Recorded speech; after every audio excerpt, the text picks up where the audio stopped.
नमस्ते, good evening. आज हम पढ़ेंगे राजस्थान में 1857 की क्रांति के बारे में। राजस्थान में 1857 की क्रांति के समय 6 सैनिक छावनियां हुआ करती थी।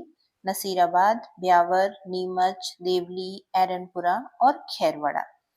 नसीराबाद और ब्यावर जो छावनियां हैं, ये वर्तमान में अजमेर जिले में स्थित छावनियां हैं। वर्तमान में जो अजमेर जिला है, इसमें ये छावनियां थी, उस समय स्थित थी।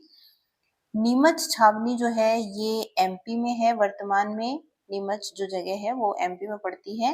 देवली टोंक का एक स्थान है। एरनपुरा पाली में स्थित है और खैरवाड़ा उदयपुर में स्थित है।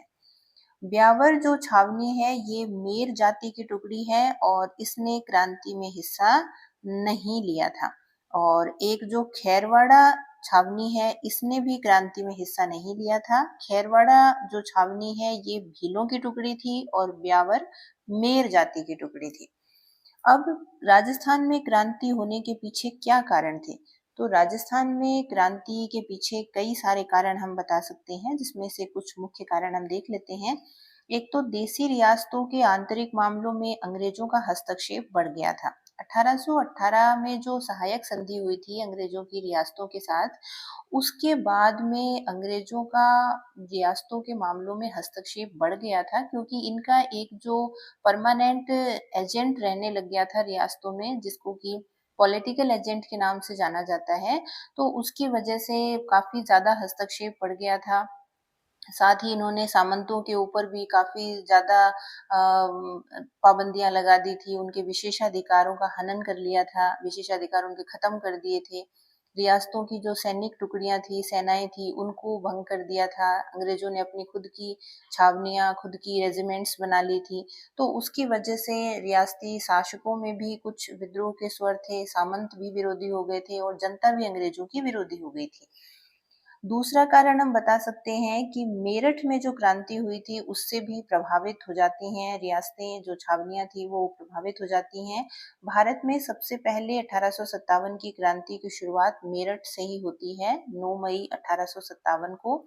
और एक कारण जो राइफल वाला बताया जाता है, वो तात्कालिक कारण था ही कि अंग्रेजों ने नई राइफल का प्रयोग करना शुरू किया था, और उसके बारे में अब अफवाह थी या कितनी सच्चाई थी, ये इसके पीछे कई कारण तो ये बताए जाते हैं कि वो सिर्फ एक अफवाह थी, और कुछ जगह ये भी मिलता है बुक्स में कि ये सच्चाई थी कि राइफल में जो कारतूस भरा जाता था, तो कारतूस को पहले मुंह से छीलना पड़ता था। उसके ऊपर गाय और सुअर की चर्बी लगी होती थी।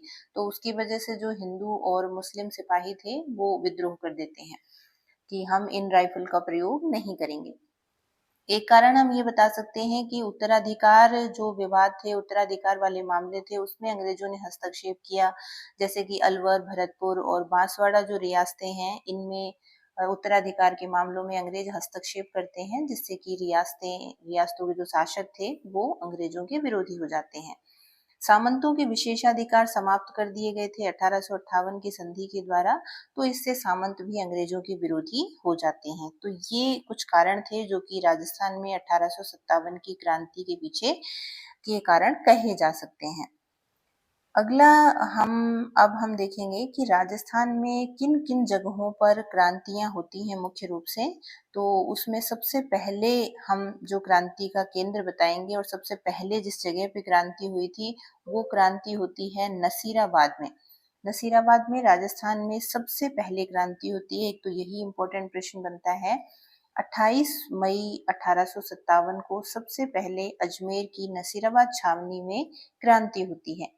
देखिए, नसीराबाद में जो टुकड़ियां थी, सैनिक टुकड़ियां, वो कौन कौन सी थी। एक तो 15वीं बंगाल नेटिव इन्फेंट्री थी, एक 30वीं बंगाल नेटिव इन्फेंट्री, और इसके साथ ही भारतीय तोपखाने की सैनिक टुकड़ी और फर्स्ट बॉम्बे लांसर्स के सैनिक जो हैं, वो इस समय 1857 के समय नसीराबाद की छावनी में उपस्थित थे, जब 28 मई को क्रांति होती है उस समय। क्रांति जो है, विद्रोह जो है, वो सबसे पहले होता है 15वीं बंगाल नेटिव इन्फेंट्री में। ये आप ध्यान रखें कि नसीराबाद में क्रांति किसने की थी, कौन सी टुकड़ी करती है। तो ये 15वीं जो बंगाल नेटिव इन्फेंट्री थी, ये वहां पर सबसे पहले क्रांति करती है, विद्रोह करती है। फिर बाद में जो दूसरे सैनिक थे, दूसरी जो टुकड़ियां थी, वो इसका साथ देती हैं। अंग्रेज सैनिक अधिकारियों मेजर स्पॉटिस वुड और न्यूबरी की हत्या कर दी जाती है। तो ये आप दो अंग्रेज अधिकारियों के नाम याद रखेंगे, एक तो वुड और एक है न्यूबरी। ये जो दो सैनिक अधिकारी थे, इनकी हत्या कर दी जाती है नसीराबाद में जब विद्रोह होता है उस समय।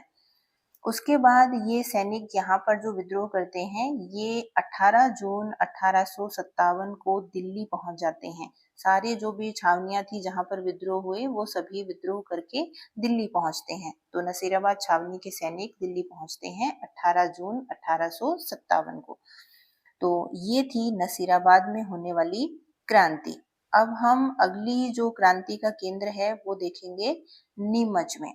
नीमच जो है ये वर्तमान में एमपी का एक हिस्सा है, एमपी में स्थित है मध्य प्रदेश में, लेकिन उस समय ये राजस्थान की एक सैनिक छावनी हुआ करती थी। और नीमच में क्रांति होती है 3 जून 1857 को।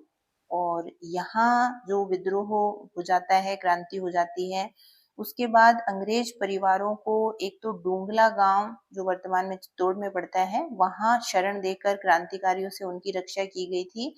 और एक मेवाड़ के जो महाराणा थे, उन्होंने जग मंदिर जो निवास है, जग मंदिर महल है, वहां पर अंग्रेज परिवारों को शरण दी थी और उनकी देख रेख का जिम्मा गोकुल चंद मेहता को दिया गया था। ये प्रश्न कई बार पूछे जाते हैं कि नीमच में क्रांति के दौरान अंग्रेज परिवारों को कहाँ कहाँ शरण दी गई थी। तो एक तो चित्तौड़ के डोंगला गांव में और एक मेवाड़ महाराणा के द्वारा जग मंदिर महल में उनको शरण दी गई थी। फिर मेवाड़ के जो पॉलिटिकल एजेंट थे मेजर सावर्स, उन्होंने कोटा, बूंदी और मेवाड़ की सेनाओं की सहायता से विद्रोह को नियंत्रित कर लिया था बाद में।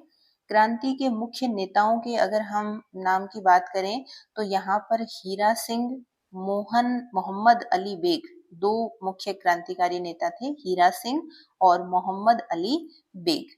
तो ये थी नीमच में क्रांति। अगला क्रांति का केंद्र है एरनपुरा। एरनपुरा जो क्षेत्र है, एरनपुरा छावनी वाला जो क्षेत्र है, ये वर्तमान में पाली जिले में पड़ता है। और एरनपुरा में क्रांति हुई थी 21 अगस्त 1857 को। और ये कंपटीशन एग्जाम के हिसाब से एरनपुरा जो क्रांति वाली छावनी है, ये सबसे इम्पोर्टेंट है। इसमें सबसे ज्यादा प्रश्न पूछे जाते हैं क्योंकि इसमें 2-3 युद्ध होते हैं, उसके बारे में भी काफी पूछा जाता है। और यहाँ जो विद्रोह को नेतृत्व देने वाले नेता हैं, उनके बारे में भी पूछा जाता है। तो एक तो इम्पोर्टेंट चीज आप ये याद रखें कि एरनपुरा में 21 अगस्त 1857 को क्रांति होती है। और यहाँ एरनपुरा के क्रांतिकारियों ने ही चलो दिल्ली मारो फिरंगी का नारा दिया था और उसके बाद ये दिल्ली की तरफ कूच करते हैं। क्रांतिकारियों को रास्ते में आउवा के जो ठाकुर थे, ठाकुर कुशाल सिंह चंपावत, वो इन क्रांतिकारियों को नेतृत्व देते हैं। और इनके साथ ही आसोक के शिवनाथ सिंह, गूलर के बिशन सिंह और आलणियावास के अजीत सिंह, ये तीनों जो रियासती शासक थे, ये जो सामंत थे, ये भी शामिल हो जाते हैं इस क्रांतिकारियों के साथ में। तो मारवाड़ के जो पॉलिटिकल एजेंट थे मैकमेसन, वो जोधपुर के शासक तख्त सिंह को क्रांति का दमन करने के लिए निर्देश देते हैं।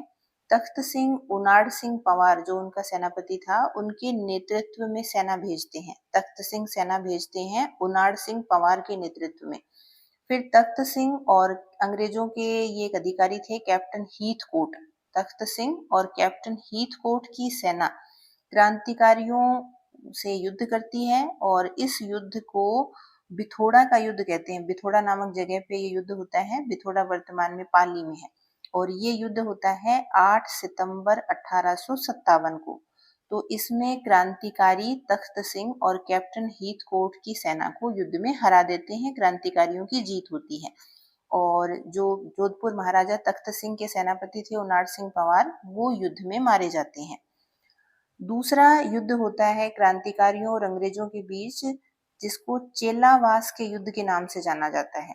देखिए, एक पहला जो युद्ध था वो था बिथोड़ा का युद्ध, पहला था बिथोड़ा का युद्ध। दूसरा है चेलावास का युद्ध।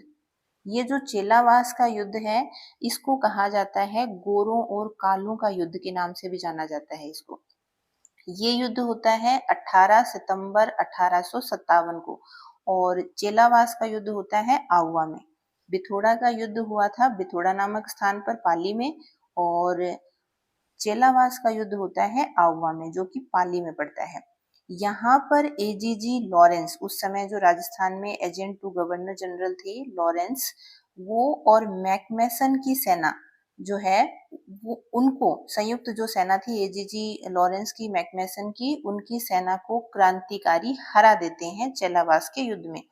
और इसी युद्ध में जो ये मारवाड़ का पॉलिटिकल एजेंट था मैकमेसन, ये युद्ध में मारा जाता है, और क्रांतिकारियों ने मैकमेसन के सिर को आउवा किले के दरवाजे पर लटका दिया था। ये प्रश्न बहुत बार परीक्षाओं में पूछा जाता है कि कौन से पॉलिटिकल एजेंट के सिर को किले की दीवार पर टांग दिया था। तो ये मैकमेसन थे, और इनको आउवा किले की दरवाजे पर लटका दिया गया था। उसके बाद भारत के governor general Lord Canning colonel Holmes के नेतृत्व में सेना भेजते हैं आउवा, और कर्नल होम्स जो हैं वो 30 जनवरी 1858 को युद्ध करते हैं क्रांतिकारियों के साथ, और इस युद्ध के द्वारा क्रांति का दमन कर दिया जाता है। तो ये 3 युद्ध होते हैं एरनपुरा छावनी में क्रांति होने के बाद में मारवाड़ में, एक बिथोड़ा का, दूसरा चेलावास का, और तीसरा 30 जनवरी 1858 को, जब कर्नल होम्स के नेतृत्व में सेना भेजी जाती है अंग्रेजों के द्वारा। और इस युद्ध के बाद में क्रांतिकारियों को नियंत्रित कर लिया जाता है, क्रांति पे अंकुश लगा दिया जाता है। फिर ठाकुर कुशाल सिंह जो हैं वो कोठारिया के रावत जोध सिंह के पास शरण ले लेते हैं, और 8 अगस्त 1860 को नीमच में कुशाल सिंह आत्मसमर्पण कर देते हैं। उसके बाद कुशाल सिंह की जांच के लिए एक टेलर आयोग बनाया जाता है, जिसने कि कुशाल सिंह को निर्दोष करार दिया, और 10 नवंबर 1860 को कुशाल सिंह को रिहा कर दिया जाता है। 8 अगस्त 1860 को कुशाल सिंह आत्मसमर्पण करते हैं, और 10 नवंबर 1860 को इनको रिहा कर दिया जाता है। अंग्रेज युद्ध के बाद क्या करते हैं, आउवा में काफी लूट मार करते हैं, और आउवा की जो कुल देवी थी शुगाली माता, और महाकाली भी कहा जाता है उनको, उनकी मूर्ति को वो अजमेर ले जाते हैं। सुगाली माता के बारे में मैं बता दूं कि सुगाली माता को 1857 की क्रांति की देवी माना जाता है। इन सुगाली माता के बारे में भी कई बार परीक्षाओं में प्रश्न पूछे जाते हैं। तो ये था एरनपुरा में क्रांति। अगली हम जो क्रांति जहां पढ़ेंगे वो है कोटा। कोटा में क्रांति हुई थी 15 अक्टूबर 1857 को। यहाँ पर क्रांतिकारी जो हैं वो मेजर बर्टन और उनके 2 बेटों फैक और आर्थर, साथ ही वहां एक डॉक्टर थे, डॉक्टर कॉटम, उनकी हत्या कर देते हैं। मेजर बर्टन उस समय कोटा में पॉलिटिकल एजेंट थे। उनके 2 बेटों और डॉक्टर कॉटम की हत्या कर दी जाती है, और मेजर बर्टन की गर्दन काटकर भाले पर रखकर नारायण और भवानी नाम के 2 क्रांतिकारी थे, वो पूरे शहर में उनको घुमाते हैं, उनकी गर्दन को, मेजर बर्टन की गर्दन को। क्रांतिकारी कोटा के महारावल राम सिंह को बंदी बना लेते हैं, और 6 महीने तक कोटा का प्रशासन जो है वो क्रांतिकारियों के कब्जे में रहता है। फिर 22 मार्च 1858 को जनरल रॉबर्ट्स के नेतृत्व में करौली की सेना की सहायता लेकर के कोटा को विद्रोहियों से मुक्त कराया जाता है। कोटा में क्रांतिकारियों को नेतृत्व देते हैं मेहराब खान और जयदयाल। बाद में इनको गिरफ्तार कर लिया जाता है, और जयदयाल को तोप के मुंह के आगे बांध के गोले से उड़ा दिया जाता है। कोटा में अंग्रेजों के विरुद्ध संघर्ष राजकीय सेना और आम जनता ने भी किया था। आम जनता साथ देती है और राजकीय सेना भी साथ देती है क्रांतिकारियों का। देखिए, राजस्थान में सबसे ज्यादा भीषण और व्यापक जो विद्रोह हुआ वो कोटा में ही हुआ, और सबसे ज्यादा सुनियोजित और व्यवस्थित संघर्ष भी हम कोटा के संघर्ष को कह सकते हैं। अगला जो क्रांति का केंद्र है वो हम बता सकते हैं धौलपुर को। धौलपुर में भी क्रांति होती है, और धौलपुर में क्रांति होती है 12 अक्टूबर 1857 को।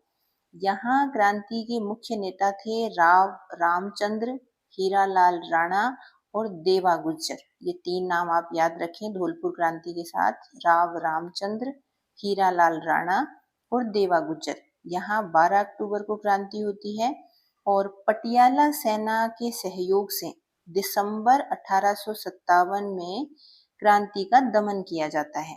देखिए, धौलपुर एकमात्र ऐसी रियासत थी जिसमें विद्रोह को दबाने के लिए बाहर के सैनिकों की सहायता ली गई थी। और साथ ही आप ये भी याद रखें कि धौलपुर ही एकमात्र ऐसी रियासत थी जिसमें विद्रोह बाहर के क्रांतिकारियों ने किया था। क्रांतिकारी कहाँ से आए थे? ग्वालियर और इंदौर से क्रांतिकारी आते हैं और वो धौलपुर में क्रांति करते हैं। और ये मुख्य कुछ केंद्र थे राजस्थान में क्रांति के। इसके साथ कुछ और बातें हैं जो मैं आपको बता दूं 1857 की क्रांति से रिलेटेड, कि बीकानेर के महाराजा सरदार सिंह जो हैं वो राजस्थान के एकमात्र ऐसे शासक हैं जो विद्रोह को दबाने के लिए पंजाब गए थे अपनी सेना लेकर के। इसके साथ ही अलवर के महाराजा बन्ने सिंह जो हैं वो अंग्रेजों की सहायतार्थ अपनी सेना भेजते हैं आगरा, लेकिन खुद नहीं गए थे। खुद जो सैनिक शासक गए थे वो बीकानेर के सरदार सिंह ही थे। अलवर के महाराजा बन्ने सिंह अपनी सेना भेजते हैं आगरा, लेकिन खुद नहीं जाते। तो 1857 की क्रांति के दौरान कुछ ऐसे रियासतें और शासक थे जो कि अंग्रेजों का साथ देते हैं, वो भी मैं आपको बता दूं। जिसमें एक तो पहली तो बीकानेर ही है। बीकानेर के शासक सरदार सिंह थे, करौली के मदन पाल, धौलपुर के बन्ने सिंह, मेवाड़ के स्वरूप सिंह और जोधपुर के तख्त सिंह। ये कुछ ऐसे शासक थे, ऐसी रियासतें थी जो कि 1857 की क्रांति में क्रांतिकारियों का नहीं बल्कि अंग्रेजों का साथ देते हैं। तो ये थे 1857 की क्रांति से संबंधित कुछ महत्वपूर्ण तथ्य जो कि निश्चित रूप से आपकी परीक्षा की तैयारी में सहायक सिद्ध होंगे।